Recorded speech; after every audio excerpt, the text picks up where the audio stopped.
way wada murgoonayaan indhuhuna way wada ilmeynayaan maanta waxa xaqiiqo ah walaalaha Soomaaliyeed meel walba caalamka ay ka joogaan Australia aan ku noolnahay oo dhul nabadgelyo ay ka jirtaa waan ku harsan weynay toddobaadkan la soo dhaafay waxa huwaala qof waliba inuu gurigiisa inuu oohinta iyo linta ku dhameystay waxa huwaala hooyooyin badan Soomaaliyeed inay caruurtooda ay ku waayeen dhacdadan 14 Oktoobar caruur badan Soomaaliyeed inay ku agoontoobeen waxa intaas ka sii xanuun badan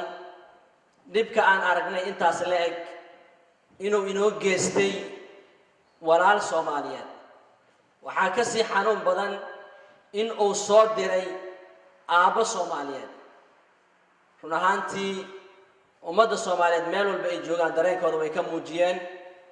shanta Soomaali ama jigjigaha ku noolaado ama Hargeysa ku noolaado ama ma arkaysa Muqdisho ku noolaado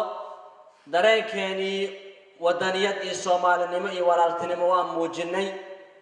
inta kale ee noo dhineed oo ahayd inaan u gurmano dadkii dhaawaca gaaray iyo kuwii ku geeriyooday caruurtooda agoonta ah haddaan u fadhinaa waana wax aan ku amaananahay haddaan ahay ummadda Soomaaliyeed run ahaantii dalkeena 27 sano burbursan yahay waxa kaliya uu maanta ilaa hadda uu la taagay shacabkuna ay u dhisan yihiin waa gurmadka iyo gargaarka annaga aan isu gargaarno وأتون النبي عليه الصلاة والسلام وده يرحم من في الأرض يرحمكم من في السماء. إن ضدك ضلك كل وقت سنو جرجارة مركزو إذا كان إلهي إذا جرجارة يا. مركان أنجا يسوع مني ودوات طول بمركي دعنا أنجا يسقرب قواني إلهي عز وجل شرطي لأن هذا مع سناء وينيد وينجا بتبادي. وماذا الصومالية ولي ويد السنتها. ضلكنا وادي سيحي. وحنا هو هدي وضل هذا أنكسر عنا أنكسر سعنا سجر من مر ولبا الدنيا آخرنا والليواننا لكن غيره يعني فرصة كفاية سنة وحنا هل أرين إن واضحية أن كبر رديو شعب كالصوماليات يو دولة دينبا وأن قانا سيدا أن سجر من مر كما سيوا دعوة سيدا أواريه دلك كدعوة دويدين لكن وحا إن جم مكان inaan ka wada hadalno anaga iyo dawladaba inaan la imaano istaraatiijiyadii looga hortagi lahaa masiibooyinka haddaan tusaale idin soo qaato sanadka markii dalka awaaro ay ka dhaceen reer gurmad way joogaan waxaa dhacday $350 inaan ku iibinay hal booyad oo biyo ah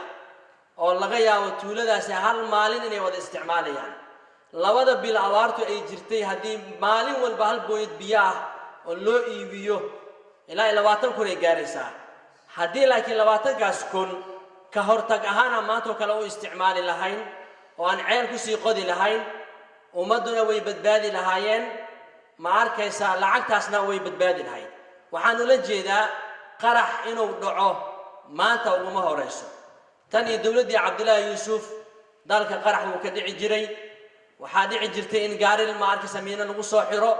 jidka in lagu aaso inuu qof isqarxiyo ummadda Soomaaliyeed qaraxa lagu baabi'iyay laakiin waxaa nasiib daraa dawlad waliba dalka imaada inay la imaan weydo istaraatiijiyadii qaraxaasi ummadda looga badbaadin lahaa ama looga hortagi lahaa maanta waa gurman karnaa lacagan aroorin karnaa laakiin dadkii dhintay iyo dadkii dhaawacmay ma badbaadin karno laakiin haddii shalay la imaan lahaa istaraatiijiyad looga badbaado qaraxaasi dhibaatadaani qadarka Ilaahay ka sugo ma dhicin waxaan ula jeedaa waxaan joognaa hadda qarnigii 21aad lagu jiraa waxaa la gaaray tiknoolajiyad maanta hawlihii bani'aadamka ay qabanayeen oo idin waxaa la soo saaray robots ama aalado qabanaya waxaan ula jeedaa qaraxaasi waxaa la heli karaa aalado looga hortagi karo waxaan arkay qalab lagu magacaabo dawladdan waan u sheegayaa inay ka faa'iideysato G-scan iyo I-scan qalabkaasi wuxuu sheegayaa iska daa gaariga qaraxa saarane wuxuu sheegayaa qofkii qarax soo taabtay gacantiisa ku taabtay kiimikada kaliya ayuu urinayaa wuuna qabanayaa qofka maanta askari ayaa $100 bishii la siiyay checkpoint yaa la dhigay waxaa la yiri qarax gaari ka baar ma haysto aalad ku baari lahaa gaari waaraada waxa la soo saarayaa 5 ma arkaysa tan oo badeeca la soo saaraya hal tan ayaa ma arkaysaa waxaa lagu qarinayaa qaraxii awood uu ma arkaysaa waxa kor saaran oo ma arkaysaa uu ku dejiyo oo ku baaramahayo wuxuu ku qasban yahay marka aaladiina ma haysto wuxuu ku qasban yahay inuu qof waxa uu dhaho yaa ku yaqaan hebela yaqaan la sii daayo kadibna dhacdada 14 Oktoobar oo kale inay dhacdo marka waxaan dawladda ka codsanaynaa inay la timaado istaraatiijiyadii ummadda lagu badbaadin lahaa iyo qalabkii qaraxa lagu baari lahaa in checkpoint walba email waliba in la dhigo laga hortago arrinkan markaasi waxaan insha Allah filaynaa in dhibaatadan ummadda Soomaaliyeed inay ka badbaadi doonto aqaare insha Allah waan cudur daaranayaa waa idinku dheereeyay shaqada soo idin sheegayba waxaan idin ballan qaadaynaa lacagihii aad inoo dhibtaan dadkii loogu talagalay inaan u geeyo gacan saddexaad inayna marin targetkeena wuxuu yahay caruurtii laga dhintay agoonta hadda aad arkayseen 10 caruur maanta ninkii ka tagay oo aan waxba haysan waalid sariir u saaran maanta gurmadii u baahan yihiin ilmahaas ay taanta iyo dhaawaca isbitaalka ku jira ayaan idin siinaynaa wixii aad inoo dhibtaan insha Allah aad baad u mahadsantihiin assalaamu calaykum waraxmatullaahi wabarakaatuh